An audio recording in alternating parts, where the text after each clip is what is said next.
ایک حدیث میں ہے کہ ایک مرتبہ نبی صلی اللہ علیہ وآلہ وسلم نے صحابہ کرام رضی اللہ عنہ اجمعین کو منبر کے پاس جمع ہونے کا حکم دیا۔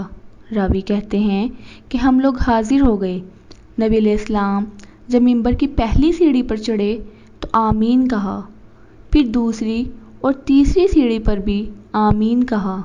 جب نبی علیہ السلام منبر سے اترے تو ہم نے عرض کیا، یا رسول اللہ صلی اللہ علیہ وآلہ وسلم، آج ہم نے آپ سے ایک ایسی چیز سنی ہے جو اس سے پہلے ہم نہیں سنتے تھے۔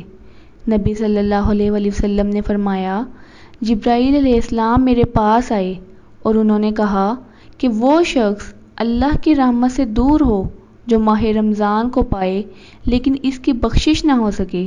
میں نے اس پر آمین کہا۔ جب میں دوسری سیڑھی پر چڑھا تو انہوں نے کہا، وہ شخص اللہ کی رحمت سے دور ہو جس کے سامنے میرا ذکر کیا جائے اور وہ مجھ پر درود نہ پڑے۔ میں نے اس پر آمین کہا۔ جب میں تیسری سیڑھی پر چڑھا تو انہوں نے کہا کہ وہ شخص اللہ کی رحمت سے دور ہو جو اپنے والدین یا ان میں سے کسی ایک کو بڑھاپے کی حالت میں پائے اور پھر جنت میں داخل نہ ہو سکے۔ میں نے اس پر بھی آمین کہا۔